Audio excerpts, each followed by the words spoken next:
Hello again. Thank you for listening. Thank you for watching. If you are tuned in on Spotify, hello. It's nice to be talking to you again. If you're tuned in on YouTube and you're here for the video content, welcome to my first Sunday hang with me.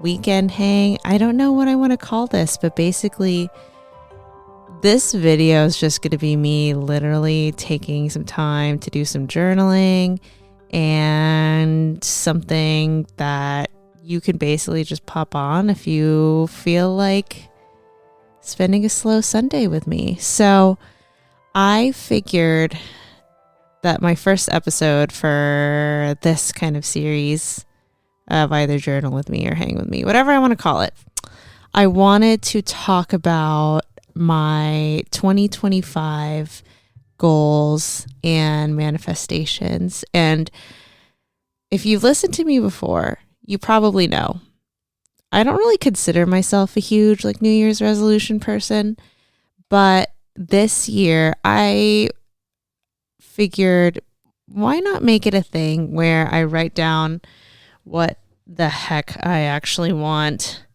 but also not put a huge timeline on things. So at the beginning of the year, I made this Google sheet and I called it 2025, the best year ever. There's so much happening in 2025, guys. So much happening. And I thought that maybe we could talk about it. Maybe we can see if there's anything that you and I have in common that we're working towards this year. And, it's March now, 3 months out. I think that's a good time to do a mental check-in or a self check-in with if you did set goals for the year. Are you working towards them? Have you kind of hit a wall with some of them, or are you charging through like a freaking champ? There are some of these things that I'm doing that are going ham and some that have kind of fallen through the cracks, but that's just life. I would love to hear in the comments, either here on Spotify or on YouTube, what are some things that are going right and what are some things that are going left when it comes to your 2025 goals. This is kind of how I broke mine down. And I try to make things as simple as possible. So I have 4 different categories of goals and manifestations, and I broke them down by physical, mental, emotional / spiritual, and financial. Those are pretty much all encompassing. So I'm going to go through each one of them and just let you know, give you the down low on how stuff is going. So at the top of my list is physical. I think I mentioned it briefly in my introduction episode, but about 2 years ago, I started a big wellness nutrition journey. And that has, I'm still kind of on that journey now. It's pretty much just melded into lifestyle, but I do have certain goals and figures that I'm still trying to reach. So first of all, my first tab on this is get my medications and blood in check. I was also hospitalized last year a couple of times just because chronic illness things. So that's actually going pretty well. I do have a couple appointments coming up this next month, but I've been relatively stable in the last few months. So green check mark there. Next one, continue or maintain skincare. Yes, I'm proud to say yes to this one. Regular movement. I put running, form, and strength training. So I have been a baby runner. I've made that a part of my fitness goals. And I would say that that's going really well. When I took a break after being hospitalized, I made it my goal to be able to run a 5K again, and I achieved that last weekend. So that's really promising for me. I use the Form app which is basically, it's an app created by Sammy Spalter and Sammy Clark. And they do Pilates, strength training, but also gym workouts there. So I've been using that app to guide my weights program at the gym, and that's been going amazing as well. Third thing I have in my physical is Continue Best Body. That's the nutrition program and meal planning program that I've been using since I made my switch. And that also has been going really well. It is such a game changer. Like, I've always been, up until 2 years ago, like, I'd beat myself up a lot about like loving working out and loving going to classes, but I never saw the scale or like my body change. But after joining Best Body, that was the key for me. And that's also a green check mark. All right, 2 more, guys. I put get them steps in. And yes, green check mark here, but I learned that it's okay to lower your step goal. Initially, when I first started, I had my step goal at 10,000 steps, and I'd get myself worked up about not hitting that every day. And then when I would lower my step goal to like a lower, more achievable number, I'd be like, no, I think I need to hike it up a bit. So I'm at like a sweet medium right now. My step goal is about 7,000 steps a day, and I hit that every single day for the past week and a half, and it's been amazing. Last but not least, I have regular walks with the pups. While I think this is like a right and a left, because even though we have been walking them more, we haven't been walking them consistently. Like, there's not like okay, every morning on this day, we're going to go walk the pups.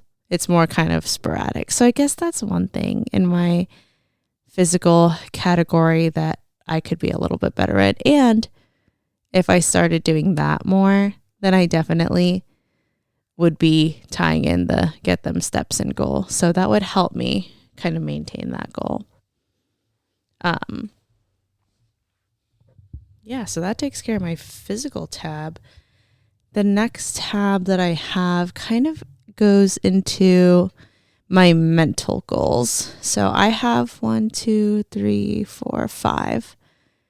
different things that I wanted to accomplish for this year. And I think all of them I've been doing really, really well.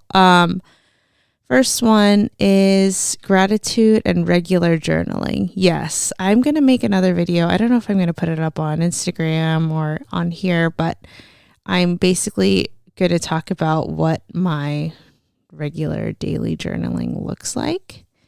The second one in all caps is sleep hygiene. Oh my God. It's been a long time coming, but as a night shift nurse, I feel like I finally have gotten a grasp on good sleep on my work days, or I should say work nights, and my off days and nights. And a big freaking contributor of that is Beam Dream, the powder, the superfood powder. Oh my God. I can't believe the difference it makes. I can believe it, but it's one of those things you don't realize until like you've been suffering for so long, and then you finally like find the answer. Truly, if I don't get a good sleep before work, like a solid at least like 8 hours, and then maybe take a nap before work, which I'm probably going to do later on. But if I do not get an adequate sleep, my physical manifestations are severe, and they are, I don't want to be dramatic. I was going to say debilitating, but they're very noticeable and very bothersome. So like I don't want to, oh my God, I've been so anal about my sleep, and it's probably the best thing that I've been like trying to work on. again, kind of goes hand in hand with like the fitness thing. Like I would tell myself like, oh, because I used to go to the gym right after work. And I was like, oh, I'm still awake. I'll still be able to do this. But then I'm like, why do I still feel so tired? And how come my body and I'm not losing weight and everything like that? Like, and ever since I prioritized sleep over working out, and like working out when I'm well rested has been an absolute game changer. That's been amazing. Okay, so this one I'm like back and forth on. So I also put decrease screen time. And I think what I was trying to get at by decreasing screen time is just to decrease doom scrolling. I've been consuming some pretty awesome content on Netflix. And most of my screen time really now is just focusing on stuff for the podcast and the Bookstagram.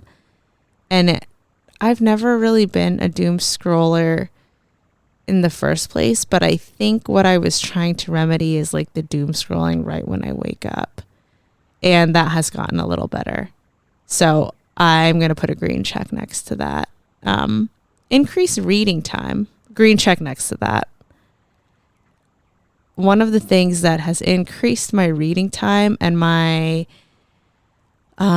affinity to grab my books more is I didn't set a reading goal this year. I'm not reading just to hit a goal, and I'm not stressed about what I'm picking up next. And that has made a huge difference.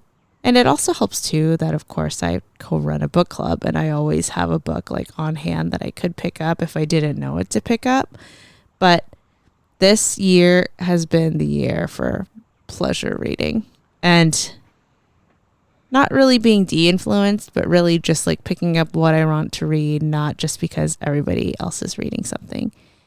And last but not least, this is going to increase as the spring kind of progresses, but I put soak up vitamin D. And I'm such a sucker for the sunlight, dude. I cannot wait for the weather to get warmer. It is happening, and we get to be outside, guys. Like, I feel the seasonal affective disorder just sloughing off of me as the weather gets warmer. It's so exciting. It's so exciting, guys. Yeah, but let's see. So the next topic that I have is emotional and spiritual.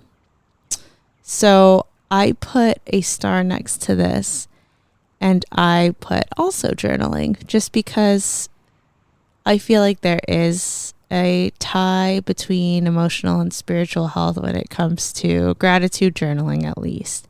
So those kind of go hand in hand, and that is a green check in my eyes so far. I have a kind of a different like take on, like, I only have one other topic in the emotional spiritual category, and I put in quotations church. I was talking to one of my friends, Emily, about this. So I put church and then hashtag Sunday service. So hear me out. Sound off in the comments if you were born and raised a Catholic but aren't very practicing anymore. But let's rewind to when you were a kid, and if you went to church every Sunday and you had a routine where you knew on Sundays you'd wake up, go to church with your family, and it just felt like any other like routine for you to do that. Like maybe you know, when you're a kid, you're like listening, but you know, you're there because your parents told you to be there, and you're sitting and you're listening and you're kneeling and you're silent, and you might have a friend or two from school in the other pews that you're like looking at from across the room, or like you're just twiddling your thumbs, like wishing you were somewhere else, but you're in that moment because that was just what your family did on Sunday mornings. And then after Sunday church, after Mass, it was fun because we would always go to like, we had a select few number of restaurants that we would go to after church, one of them being Golden Corral, and we loved Golden Corral. So you knew at the end of service, we were always going to have something yummy to eat. And although I am not currently going to church and practicing that, I want to create for myself something that is like my own personal Sunday service. Like what I get out of reflecting on what church was for us back then is that a Sunday service consists of bringing yourself to being surrounded by a community, a gathering of people, knowing that you're around other people with intent.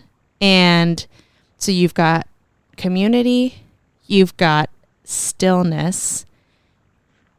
Reflecting back on that, of course, like when you were a kid, like it was almost like discipline. You were there sitting in silence and listening in like a disciplined way. But I want to bring back, maybe in lieu of that, maybe a more meditation focused level of stillness to Sundays. And last but not least, like reflection. Like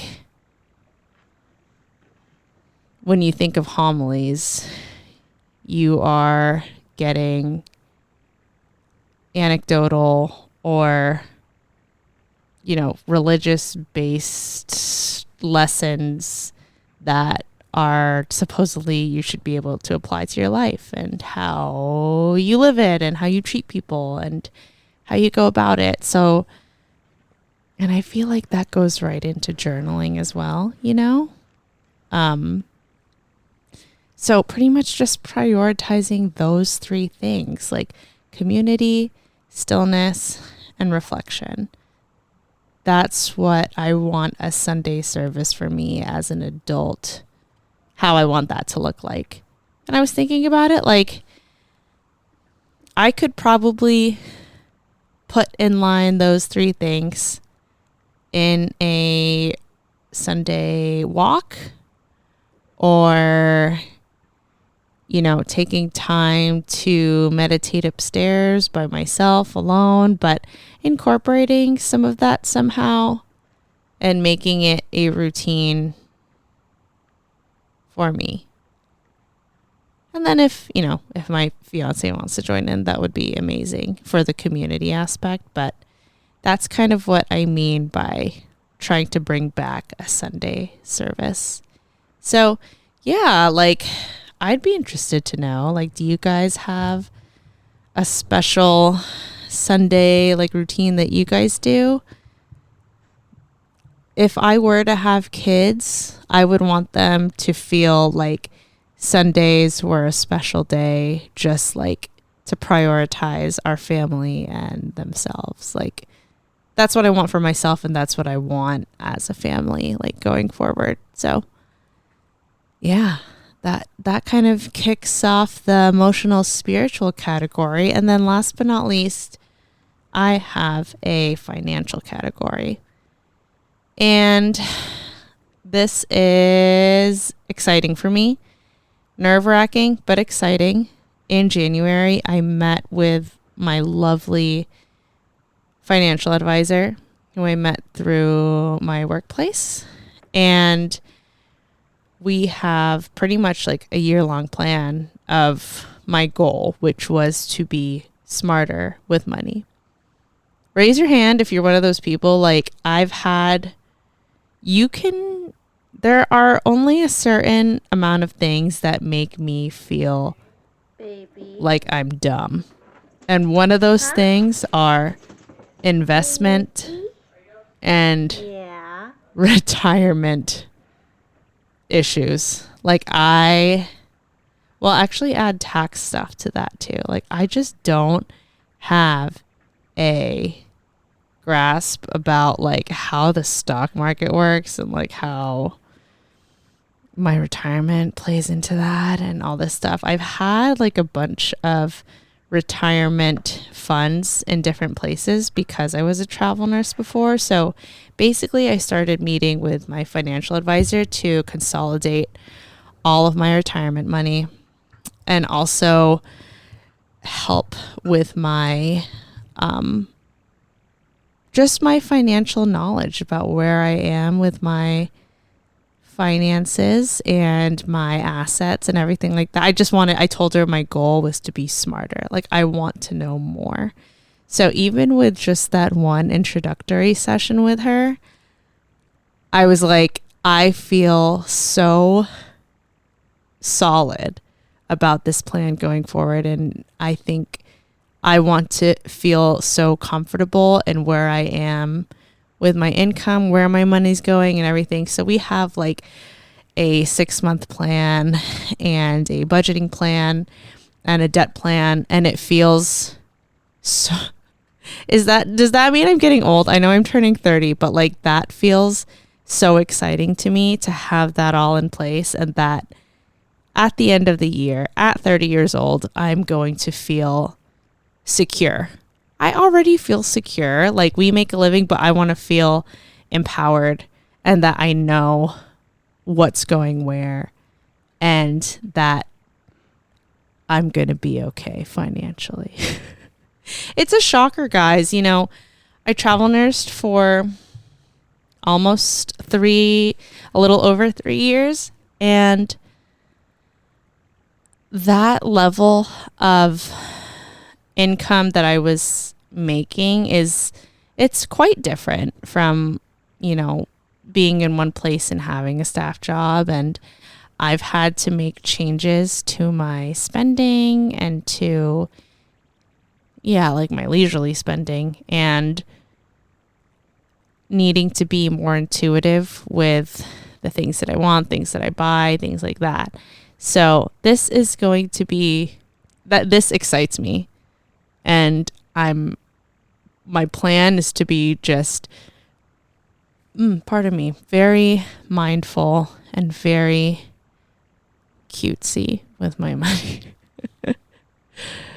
Oh God, is that even a thing? I can't believe, like, it's funny for me to think about that is the thing that excites me. Like, I'm meeting with Liz in about 6 months again to talk about where we're at after the wedding. And I'm like, stoked. I'm like, I can't wait to bring her what I've got.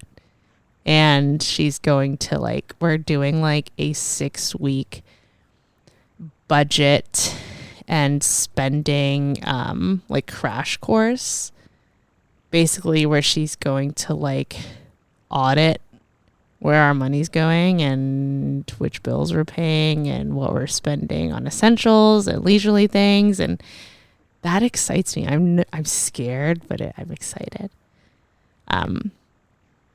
So those are kind of like my my financial goals and my goals in general. Do we share anything? Mostly green checks so far. Like 3-month check-in. Things are going really well right now.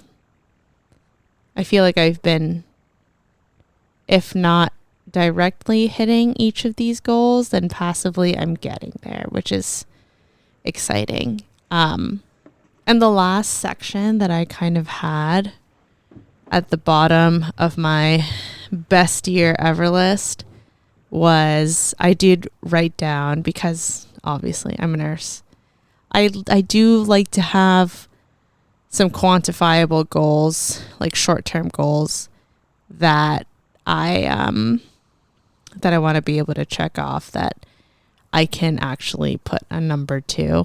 And I'll tell you some of those things. So, green check to be able to run a 5K again. Did that last week. It was slower than I thought. I could have been faster because I'm silly, and I ran it in like sludgy, icy conditions. The place I usually run is absolutely not done melting. Like in Maine, we still have like all our baby icebergs are probably almost 75% melted. So we're getting there. I'll definitely be able to run that faster this month.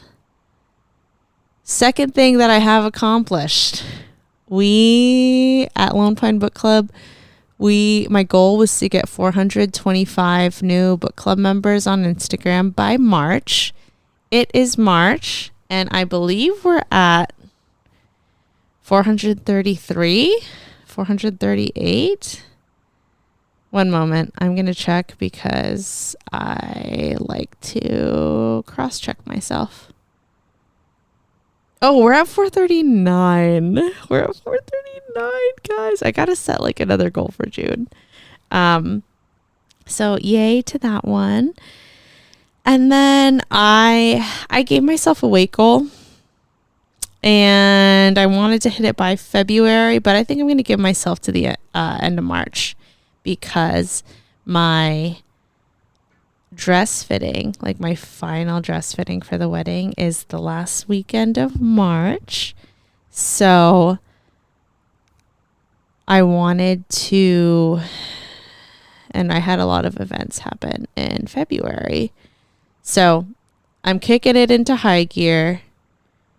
Back being, I was at like a baby plateau with my weight goal, but I'm locked in again. Absolutely locked in. So we're going to reach that number by the end of March for sure. And then I did hit this goal. So we are saving for the wedding, obviously. And I told my fiance, Teddy, like, I want to overestimate how much we're going to need in our savings for each of us. So I definitely hit my savings goal this month. And though I gave myself a goal for that, I want to put even more. Yeah, all of our money that can be saved is going straight to the wedding savings. But so yeah, 3 out of 4 of those goals of my short-term goals that I pretty much all wanted to reach by February or March, we had them. We had them in the bag. So that feels nice to me. I feel like we're on a good streak. That's pretty much all I got for today's episode, guys. I would like to know, like, what do you think? Do you like just sitting here hanging out with me while I journal and kind of chill upstairs in my den on my phone? Or would you rather me do these episodes like talking to me, like me actually talking to the camera? I'm very curious. Because I could do a little bit of both if that's something that appeals to you. Stay tuned for the next episode. I think what we're going to do next time is something a little bit more journal related.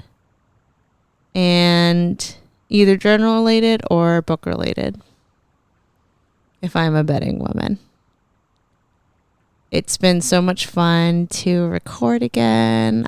This will be the last time I say it, I promise. But I do feel like I want to roll with that, So, yeah, I can't wait to hop back on the microphone again.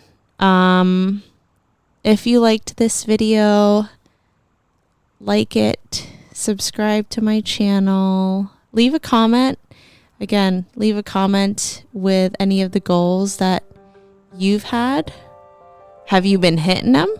Are you doing really well? Or use this video as your motivation to lock in if you feel like you haven't locked in just yet. I believe in you. Let's set some more like 3 months goals and check in again in June and see where we're at. I think that would be a good idea. All right, guys. Anyways, I will see you in the next episode. Again, leave a comment. Would love to chat. And make sure you follow me on Instagram at Janine Between the Lines. And or on Spotify. That would be amazing. I love you, and I'll see you in the next episode.